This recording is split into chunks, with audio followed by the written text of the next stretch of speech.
Hozir ishga keldim, lekin ishlamayman. Chunki miyam stress oldi.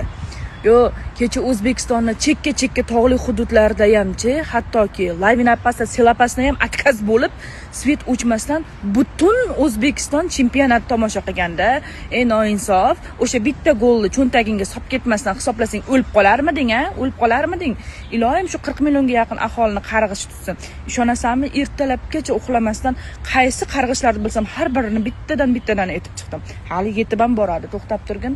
Yo, bola umrini, vaqtini sarflab 90 minut lo'killab yugurdi-da, go'lam urdi, o'lib ketsin. Qattandir bir bahona topib bir narsalar qilding-da, ish qilib.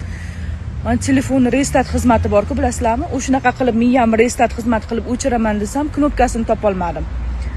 Va, agar menga kimdir shu yoshingga kirib Ronaldoni yomon ko'rib qolasan desa, qo'yay derdim. Lekin ishon.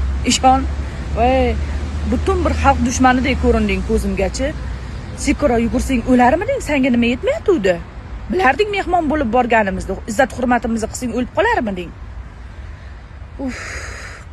Ertalab mana miya o'chmaganidan nervpatologga bordim. Aka futbol ko'rdim desam, bechorani mazasi qochib kardiologiya bo'limiga olib ketishdi. Nervpatologni o'zini. O'la, shuncha o'zbekni qarg'ish uradi, hali qarab turlaring. Bir narsa qilib qo'yman. Odamlarda telefonlari, televizorlari sinib ketdi. Sanlar nohaqligingni deb. Ilohim shularni qarg'ish ursin. O'la.